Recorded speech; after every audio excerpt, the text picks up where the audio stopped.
Hi, good evening, buenas noches. Mi habla español un poquito? Not enough to give a whole talk, so I'm going to try. I'm so glad to be here in Barcelona. I was talking beforehand. I've been on the road for 4 weeks. It's been a crazy 4 weeks. I've been through Turkey and Germany and UK and Madrid, and now Barcelona. Barcelona feels like home to me. I'm from San Diego, California. And for whatever reason, this feels like the California of Europe in a lot of ways, and I love it here.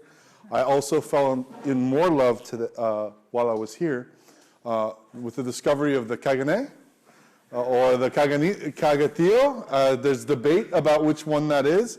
I believe the Tillo is the tree. I fell in love with the shitting boy, right? So I love the idea. I'm walking around the Gothic Quarter, checking things out. And I see this little statue, and I'm with my friend Bjorn, and I said, "What is this statue? This little kid's taking a shit. What's going on?" And he explains to me, his version of it was, "Oh, it's the little boy like Santa Claus who shits out the gifts." And I said, "Oh, really?" So then I got on Wikipedia and started reading, and it was really something different. And then I asked a Catalonian, and she said that, no, actually it's the little boy goes into the nativity, and it kind of means, a little bit of a reverence. And also, if you're very famous, it's bringing kind of that famous and that authority down to earth. And I love that concept. And I went, oh my God, that's a metaphor for my life. I've been a Cagané my entire life, shitting on authority. And so I hope that a little bit of this is going to shit on the authority of what we think about businesses and what we think about startups.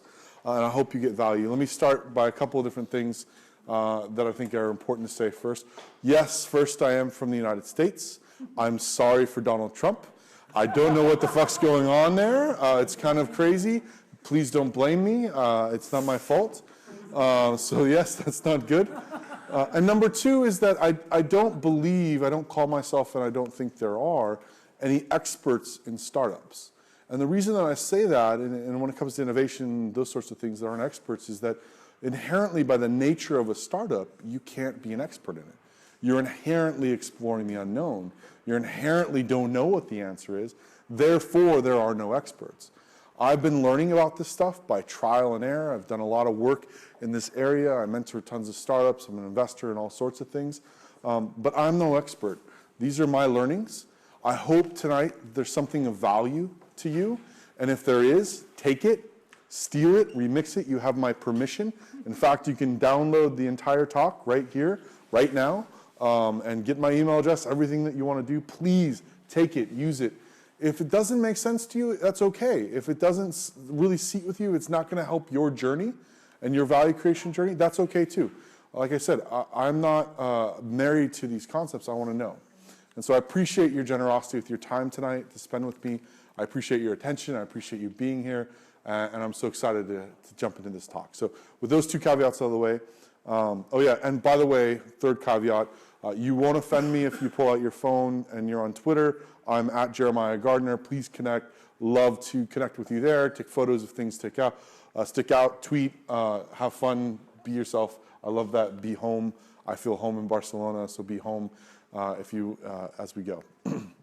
So the premise of all of this is that we're coming out of the industrial age, right? And there's a lot of hangovers from the industrial age that have carried over into businesses. And in fact, a lot of large corporations, all of the philosophies and management ways and ways of launching new businesses are really hangovers from the Industrial Revolution.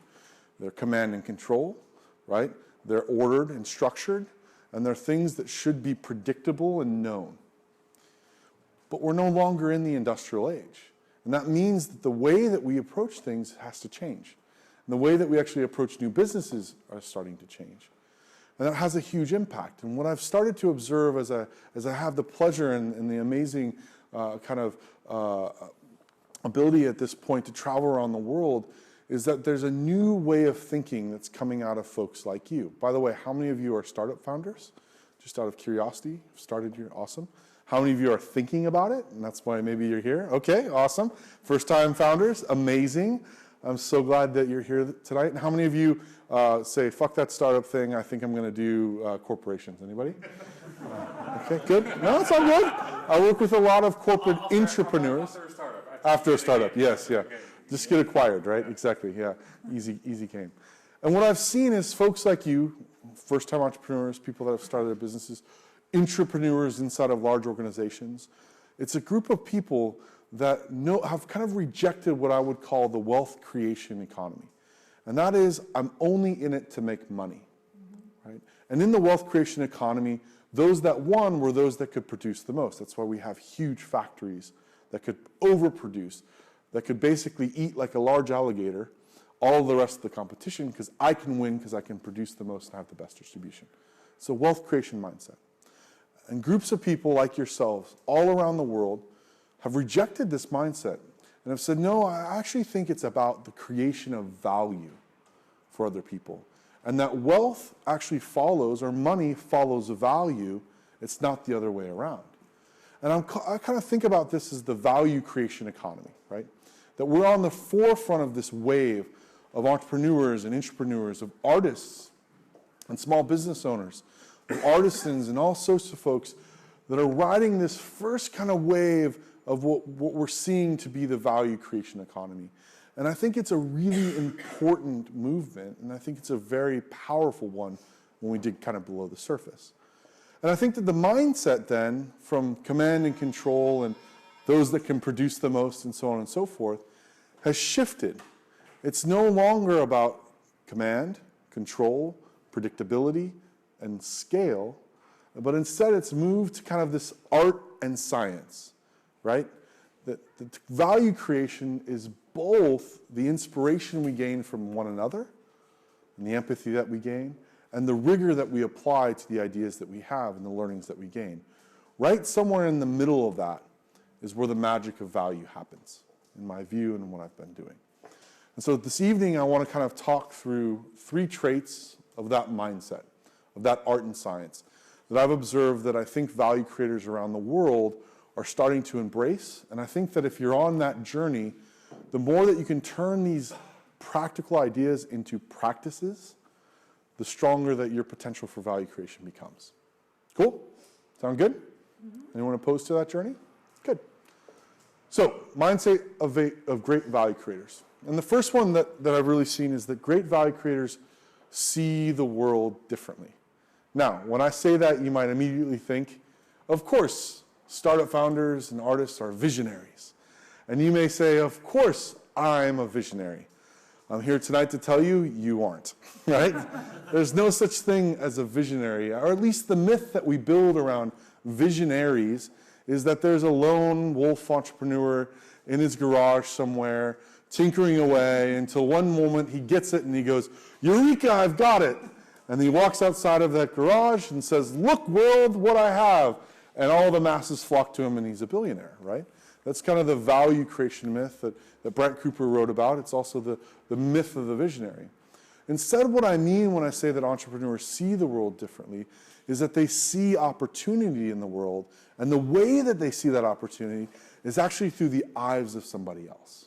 Now, this is a really important point, that when entrepreneurs and value creators and entrepreneurs look at the world, they don't look at it solely from their perspective.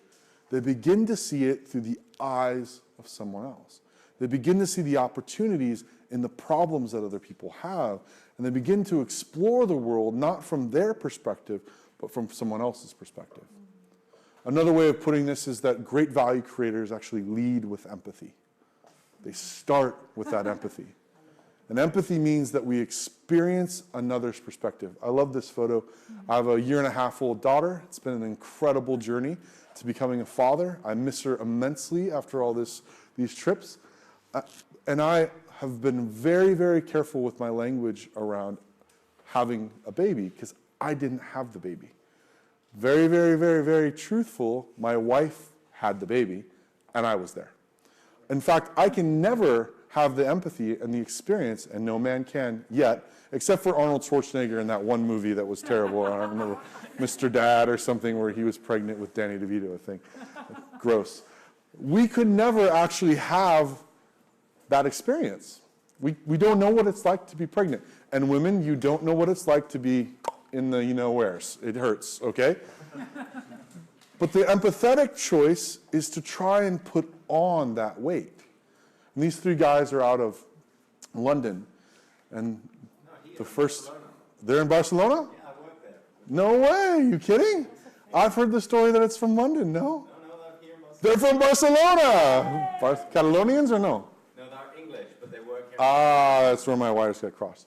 English guys living in Barcelona, right? Actually had a whole project to put on the weight that their wives were gaining as they were pregnant, right? It's the empathetic choice. It's the viewing the world through another's eyes. But it's a difficult choice. And I don't want to say that it's just simply have empathy, because empathy inherently means I have to become vulnerable. And that's why so many entrepreneurs don't do it. That's why so many entrepreneurs fall in love with their idea without ever learning that there's a problem in the world, without ever talking to another human being that might experience that problem. Is because when I say I want to lead with empathy, it means that I have to then open myself up and listen. Empathy means we connect deeply with something inside of ourselves that our customers are experiencing. It's actually a personal memory or a personal feeling or emotion that we have to then dig up deep within ourselves in order to experience the world through somebody else's eyes. And great value creators lead with that empathy because they're choosing to be vulnerable and experience the world through someone else's eyes. Startup death equals a solution searching for a problem. And there are too many pieces of technology and apps. There are too many solutions in the world that are not solving someone's problem. They're just nice pieces of technology. And if you want to create value in this world, and you want to actually create value for another human being, you have to start with the foundation of empathy. And you have to start with a choice, which is vulnerable, to experience somebody else's perspective deeply. Walt Disney, one could argue, is one of the greatest value creators that we've ever known in the world. Yes, I grew up in California. Yes, Disneyland's a huge deal. And yes, it's way too damn expensive, but I will continue to pay the money because I love it. But there's this great story about Walt Disney before he actually launched Disneyland and built it, that he noticed at the World Fair, which was kind of the inspiration for Disneyland, there was trash everywhere. Garbage, litter, people were throwing on the ground. And this is Walt Disney. He said, I don't understand why people just throw their trash on the ground in this great location. And so as he looked around, it kind of reminds me, if you've ever seen the movie Charlotte's Web. There's a character in Charlotte's Web, or read the book, named Templeton, the rat. And he has a great song that he runs around singing about all the garbage that's left at the fair. Well, this is what Walt Disney observes while he's at the fair. He's there. He sees it all. And he looks around, and now he's Walt Disney. He can hire a market research firm. He can tell his underlings to go and figure out why there's trash everywhere. He can do a number of things to figure out how he won't have trash at Disneyland when it launches. But Disney makes a decision, an empathetic one, a vulnerable one, to then understand and observe. And so he goes to a number of fairs around the world. And he starts to look at people, and he realizes people just kind of throw their trash on the ground. And so then he starts to count the steps. He says, I wonder how many steps someone carries their garbage before they throw it on the ground. He starts to look at the steps, and he's watching people walk around. He's watching what they're doing. And on average, he notices that people will take about 15 steps before they throw their litter on the ground and walk away. Now, it's a pretty cool insight. It sounds like good data that you can take action from. But Walt then could go and say, okay, we're going to make sure no one throws trash. We're going to have our police at Disneyland that are obviously under the ground, watching people, and when they get to that 15th step, they watch them really closely. They throw that trash on the ground, we get them, right? But no, he says, I don't get it. Why? So what does he do? He walks up, he puts on the weight of his customers, and he orders a hot dog and some popcorn, eats it, and has the trash in his hands, starts walking around, and gets to his 15 steps, and he goes, there's no trash can. No wonder they throw it on the ground. I don't even see a trash can. I've been walking around for 30 steps.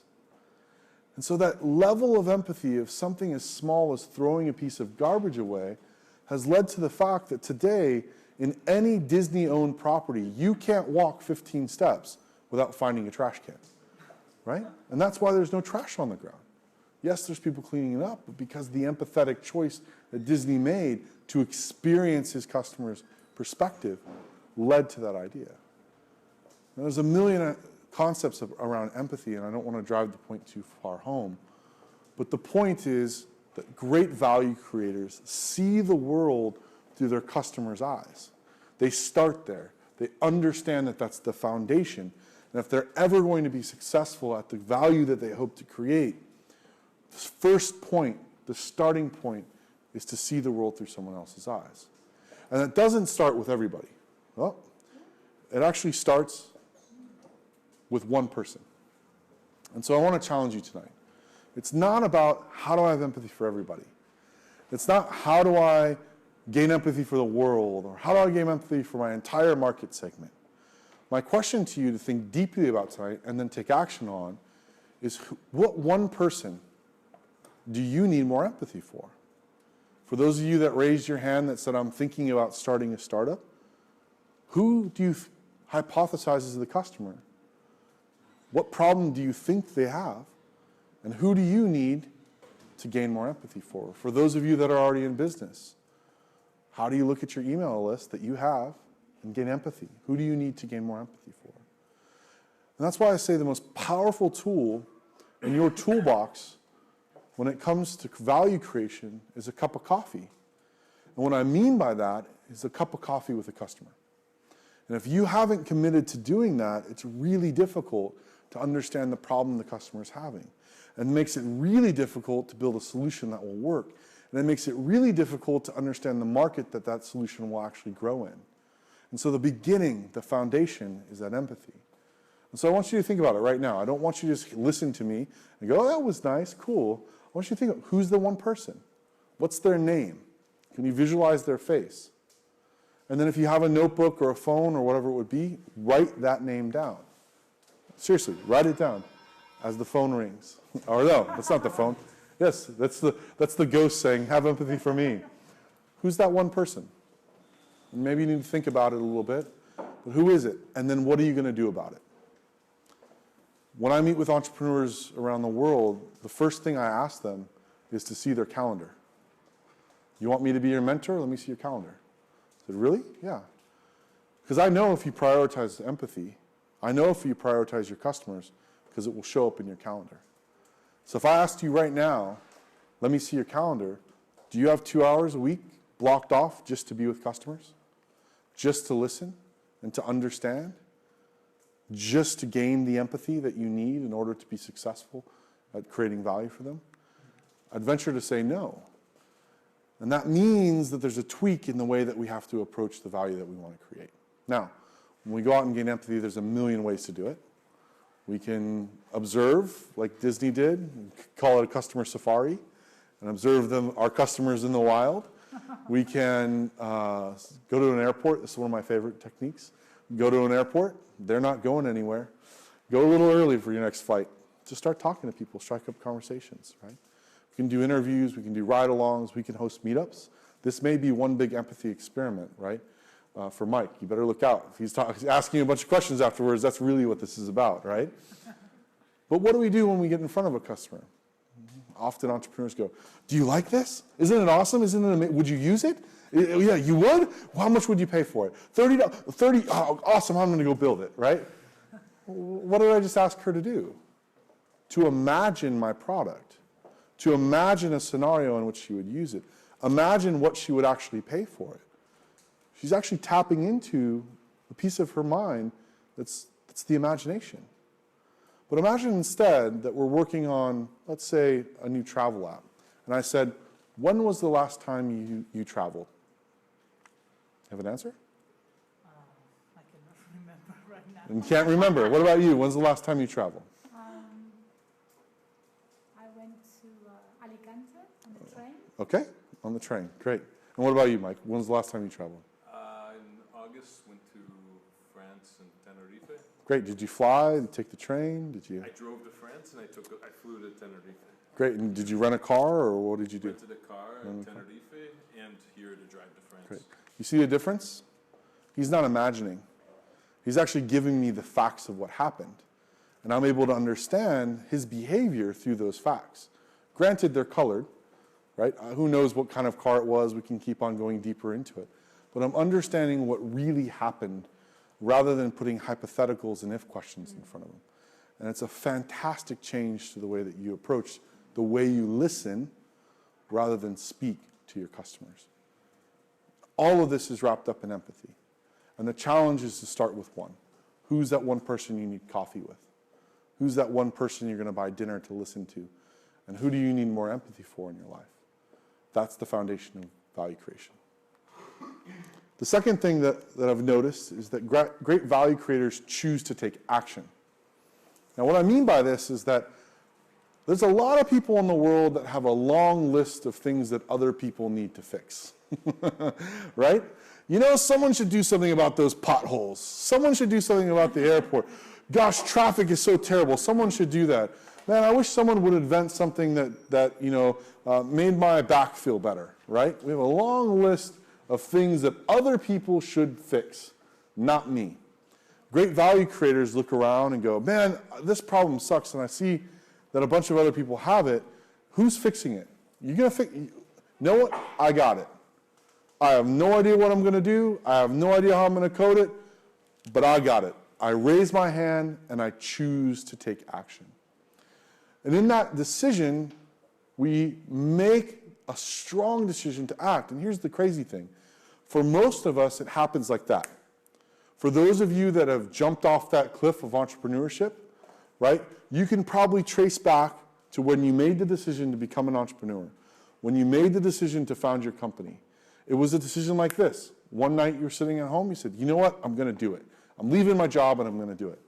And your life has never been the same before. Since, right? It's never been the same since. Right? So the decision happens like that. What takes a long time is all of the excuses we have about why not to do it. And all the reasons that we find that someone else should solve it. So great value creators make the decision to act in an instant. And that decision means that they're embracing inherently the unknown. And it's unknown to us because we're trying to create new value. We're trying to create something that hasn't been in the world before. And we're trying to impact someone else's life. Let me drive the point home a little bit further. How many of you have ever written a business plan in this room? Anybody? Wow, lots of business plans. Congratulations, you're a fiction writer, just like myself. Actually, I'll pause there before. Did any of your business plans become 100% true? What you wrote materialized in the world? Anybody? Really? You need to get up and leave. You have a better future as a fortune teller or a soothsayer than you do as an entrepreneur. Every word I've written in the business plan was bullshit. Why? Because I can't predict the future.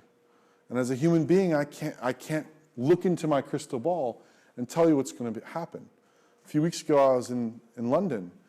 Entrepreneurs that have built their business in London are now reeling from a vote called Brexit. It's crazy. They can't predict that.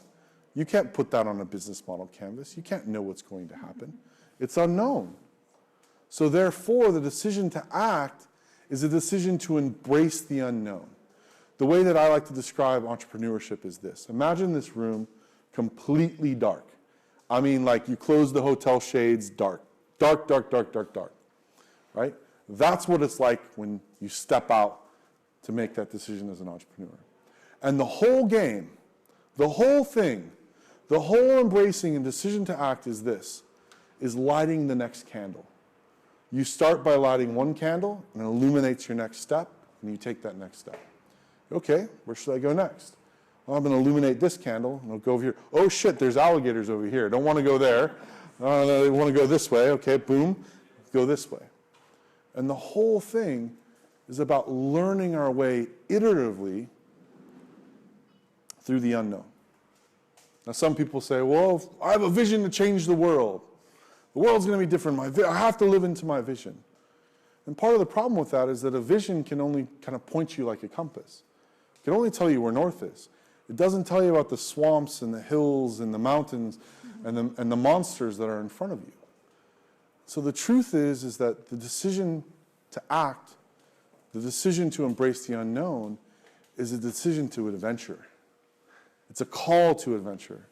It's a call to learning. And great value creators understand that. These are my friends at the Happy Startup School in Brighton. I got a chance while I was out on this trip. Guy in the red's name's Carlos. Another guy in blue is named Lawrence. And these guys were very, very successful developers. They had a development app studio, building all kinds of cool apps for startups called Spook Studio. And as they're building these things, and as they're meeting with all these entrepreneurs, and as they're doing all of this stuff, they come through empathy, connection with the customer, understanding them deeply, to understand that all of the questions we ask about entrepreneurship, like what's the plan, right? What's your MMR? If anyone's in the startup right now, you know that the answer to that question. What's the market size? We all say, oh, it's huge. People that live and breathe, right? Ask any first-time entrepreneur, who's your market? They say what? Everyone, right? Anyone that breathes, of course. You go, oh, rookie, right? Well, they start to understand that these questions that we ask about entrepreneurship are good questions, but did anyone stop to ask the entrepreneur, are you happy? Does what you're doing make you happy? And so they started asking that question one by one of these entrepreneurs, and they found out that it was a metric that the entrepreneur wasn't even measuring. That they had left their corporate job and gone off on this journey, tried to practice empathy, got down the road, and were terribly unhappy because they'd been pushed around in what they were supposed to do. And so they made the decision to act. They raised their hand and embraced the unknown. They left a successful development studio behind. In fact, Spook Studios just closed a couple weeks ago, and founded the Happy Startup School that inherently asks the question, are you happy? And have been building a community around the world of entrepreneurs that are asking that question and supporting one another in the ventures that they're choosing to create. And I think it's an amazing kind of case study in the ability to make the decision to embrace the unknown. They have no idea how they're going to sustain and pay the bills. They have no idea if that community is going to be large enough to actually make a dent in the world. They have no idea whether or not there's a business here. But they're following the evidence, and they're following the empathy, and they've risen their hands to act and are learning their way through it. And I'm happy to report I was with them a couple of weeks ago in Brighton. I love that city. I was told that people that leave London go to cities that start with B. Brighton, Berlin, Bristol, yes, Barcelona. I was in Brighton, absolutely love it. And I'm happy to report they're doing really well. The community is growing immensely. They are actually making enough money to sustain. They've expanded into India, and they're expanding into the US next year.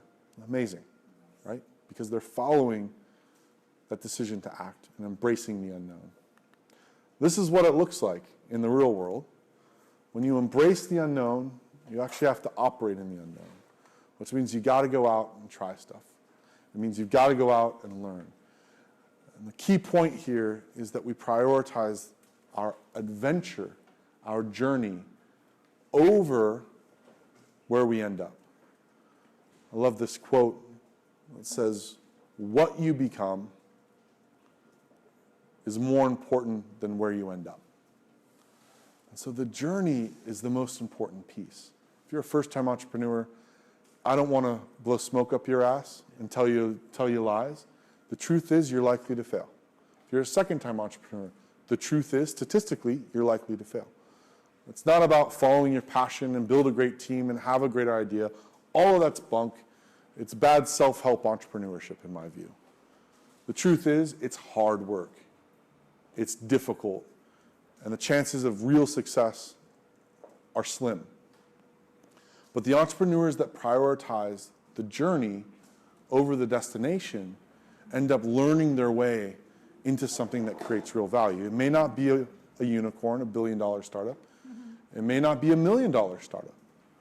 But if you want to create value, when you prioritize that value over money, then you're willing to go on the journey and make decisions as you go.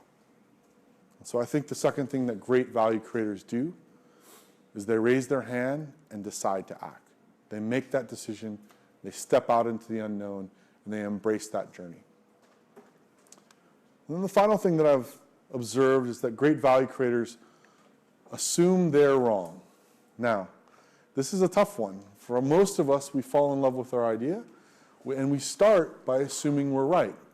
This is where we start to describe our ventures as like, it's the Uber for toilets, right? Or it's the Uber for showers, or it's the Airbnb for cell phones, right? Because we assume we're right. Everyone else was right there. I could build that. I'm right. I'm good enough. It's an ego-led thing that we are correct. And great value creators have learned that everything they think they know is likely an assumption. And if they can't prove that assumption true or false, then there's no point in pursuing the idea.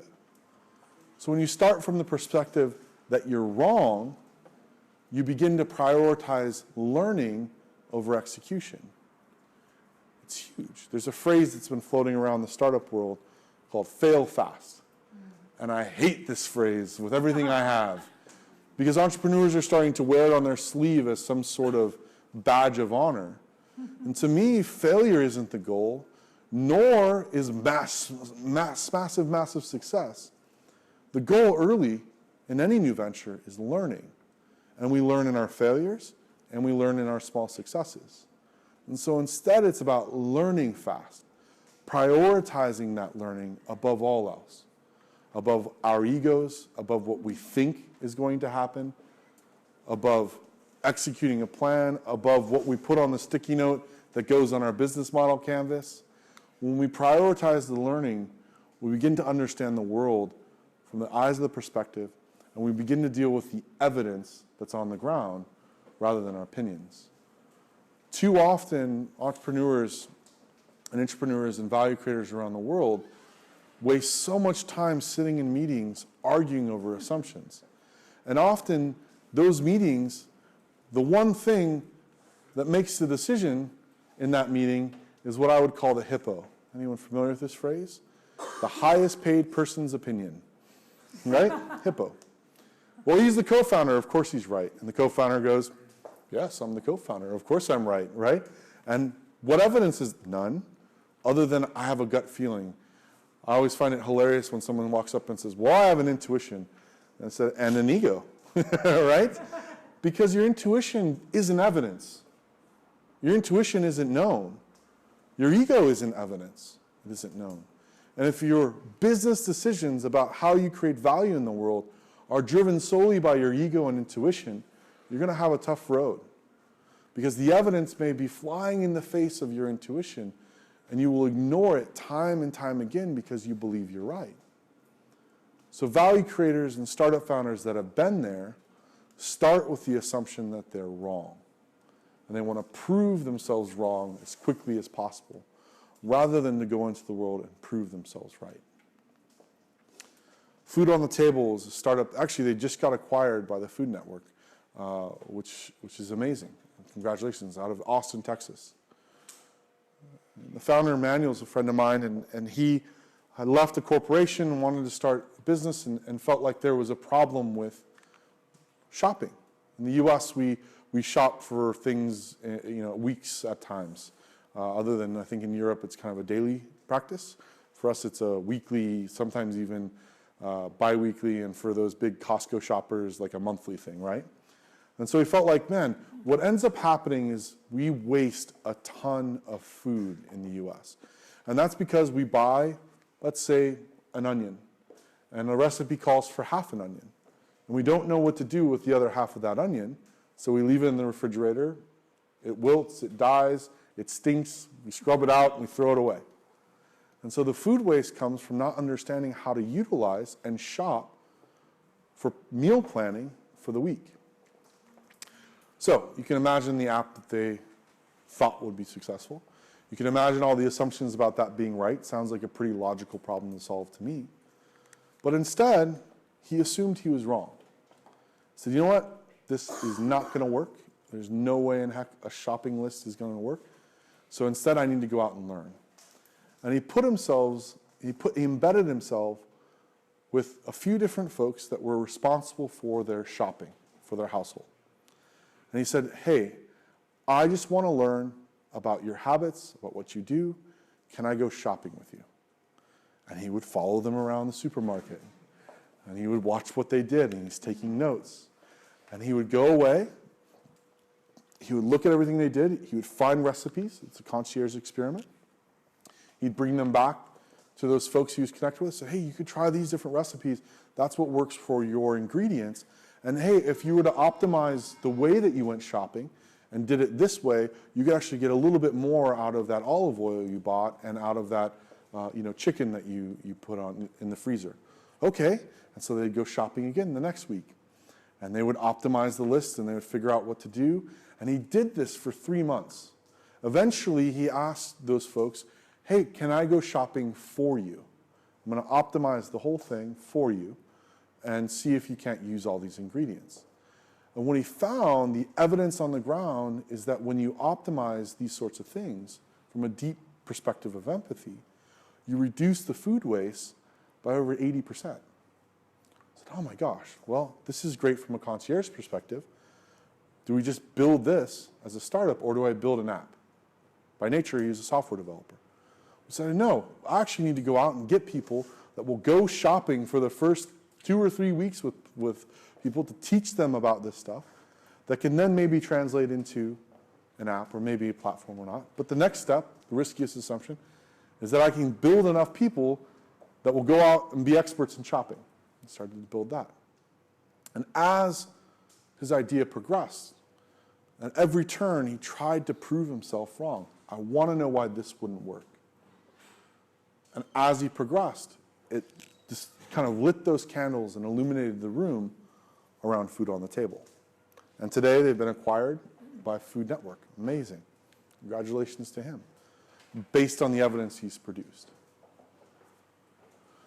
So, dealing with what the reality is and assuming we're wrong is what drives strong startup success. And it looks something like this. When you assume you're right, you try and execute your way through your startup plan. You make these plans and decks, you do all these sorts of hand-wringing and meetings and arguments about assumptions, and you make this plan that's going to get you from A to B. But when you assume you're wrong, you actually start with what's the riskiest assumption we're making? What, if it's not true, sinks my business completely? Which one is that? And when we're able to identify that, we're able to triangulate our way through our learning because we're searching rather than executing. We're discovering rather than trying to sell. It's a fundamental shift in the way that we approach how we build a startup. So my challenge to you is, what's the biggest assumption you're making? What's the assumption that if it's not true, you're sunk? And what are you going to do to start learning about it? What's the next thing that you can do tomorrow to start learning rather than next week or next year or when your funding comes in? Assuming you're wrong is powerful, and most great value creators do it. So, great value creators see the world differently. Great value creators choose to take action. And great value creators assume that they're wrong. This applies across the board. And the wonderful people that I've gotten a chance to meet across the world that are riding this new wave of value creation. And so I want to close with a quick, very personal story and introduce you to Petro. Petro is an 8-bit jellyfish. And he is what we would call an MVP of a startup that we're founding. And I'll tell you the story from top to finish, tell you where we are. If you can solve it better, take the idea, it's yours. First, you got to sign some NDA. No, I'm just kidding. No NDAs. So myself and a couple colleagues have this problem with PowerPoints and presentations. And that problem that we have is that version control and collaboration are a mess. PowerPoint sucks. Keynote's great for design, but sucks at everything else. Google Slides is wonderful for it's a hard one to get out. Wonderful for version control, terrible for design. If if you just smash those three things together, well, actually, leave PowerPoint completely out, but you smash the other two together, you might have a useful tool, but it doesn't integrate into any of the existing tools that I use, like Google Drive, Slack, Dropbox, and so on and so forth. So this problem drove us nuts. And it actually was costing us a lot because the latest learnings in the last deck that we were teaching got buried in someone else's machine or buried on Dropbox, and I never saw them. So when I went out to do the next engagement, I used the old deck. And the new one changed into this. Well, where's the new one? Well, it's version 17.743 with my last name in it. Where the hell is that? And we started to actually lose learnings that we were gaining simply based on the storage and version control of our decks. Driving us nuts. So we went searching, and we said, someone has to have solved this. Some startup has to have seen this problem and solved it. And we tried everything you could possibly imagine that was out there. Prezi, all the new ones, Slide.es. We tried all sorts of plugins for Drive and for PowerPoint and for Google Slides. We tried everything to try and solve this problem. We created these processes internally to try and get it fixed. And still, just today I got pinged, where's the latest blah, blah, blah? Ah! And so we decided, like entrepreneurs do, that we would do something about it. We made the decision to act. No one else is going to do it. We want to do it. Let's go. But instead of founding a company and writing a business plan, what I would consider a bunch of waste, we said we're not doing anything until we confirm that this is actually a problem with other people other than ourselves. So we set a bar, 100 customer interviews in the next 45 days before we make a move on anything. And that's what we did. Each one of us took 33.3. Actually, that's not necessarily true. Our CTO took like 20. Getting CTOs out and talking to human beings is a difficulty. And the other two of us took a few more. We went out and started talking to people. We listened. When was the last time you tried to collaborate on decks? How do you store your presentations? What's the latest version of your pitch deck? What's the latest version of your education deck? What do you do when you try to collaborate with your colleagues on this? What happens? And all we did, very, very simple, you can replicate this very easily, is we used a Google form that as we're talking to people, we filled it out, that aggregated all our results. We got together at the end of that. We hit it, 100 interviews. Together at the end of those 45 days, we just threw it up on the screen, scrolled through. What do we see as common threads? And what we saw was, wow, this problem exists in education. Educators use PowerPoints and decks and try to share them with each other, and it's a problem. This problem exists in government when they try and go out and do presentations to each other and to the communities and so on and so forth. It exists. Oh, this problem exists between marketing and sales teams in large organizations. This problem exists in medium-sized startups. This problem exists with first-time founders. This problem exists with startups or with consultants. Holy crap, there's problems everywhere here. Little overwhelming. I've never scratched on a problem that was that big. So then I can say, oh, first-time entrepreneur, who's your market? Everybody, yeah. Because they all do really, at some level, have the problem. But then we had to make a decision. Well, we knew that large organizations are hard to sell into, and they spend millions of dollars on PowerPoint trainings still today. It's a hard market to tackle, and we knew that their proof of MVP was going to be pretty darn high. Right? It has to be a pretty well-baked product in order to get into a large organization. And if we went with consultants, we knew that consultants, yes, they use decks every day, but they're not going to fall in love with it. And we don't have a big network there. Well, I said, I have a huge network with startups, so do you, so do you. Startup founders are pretty okay with shitty products at first. So, hey, let's start learning there. But before we do, we need 50 more interviews. Off we went, interviewing founders. What we found was most founders store their decks on Google Drive. Most founders, as they grow, the problem starts to get really, really intense. Early on, it's just on my machine. Whatever my taxonomy and my naming taxonomy is, I can live with it.